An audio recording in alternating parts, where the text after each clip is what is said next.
ایک طبقہ دعویٰ کرتے حسینی میں ہوں، میں دیکھتا ہوں کہ علی والا میں ہوں، تو میں دیکھتا ہوں یہ حضرات قرآن یہی والا پڑھتے تھے، ابو بکر عمر عثمان کو اپنا امام مان رہے ہیں۔ وہ جناب ان لوگوں کے حال تو یہ ہے، وہ اتنے بڑے موحد ہیں اور توحید کے علمبردار ہیں، وہ لوگ ہیں جو 5 نمازیں پڑھنے والے ہیں، اور وہ لوگ ہیں جو حضرت معاویہ کے ہاتھ پر بیعت کر کے انہیں تسلیم کر رہے ہیں۔ تو میں کیسے مان لوں یہ علوی بھی ہے حسینی بھی ہے؟ علوی حسینی وہ ہوگا جو علی کے بات کو بھی مانے گا، حسین کے امام کو بھی مانے گا۔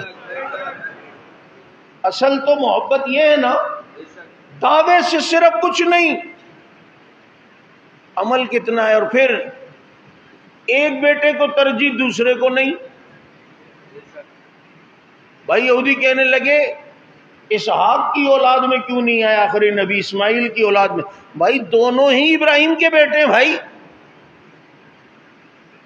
تو دیکھ لو دونوں بیٹوں میں ترجیح۔ ماتم صرف حسین کا ہے، حسن کا نہیں ہے۔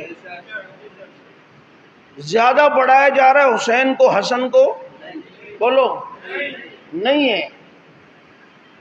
اور اس لیے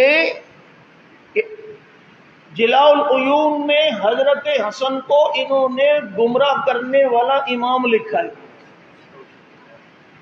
کہ جناب یہ معاویہ کے پاس کیوں گئے تھے، لوگوں کو بھی انہوں نے گمراہ کیا، نعوذ باللہ۔ حسن سے لگتی اس لیے نہیں ہے، صرف نام ہے، دعویٰ نہیں۔ بیٹے تو دونوں ہی علی کے تھے نا، لخت جگر تو دونوں علی کے ہیں، ایک کو ترجیح ہے دوسرے کو نہیں، ایک کا ماتم ہے دوسرے کا نہیں، ایک کا جلوس ہے دوسرے کا نہیں، ایک کا نام ہے دوسرے کا اتنا نہیں۔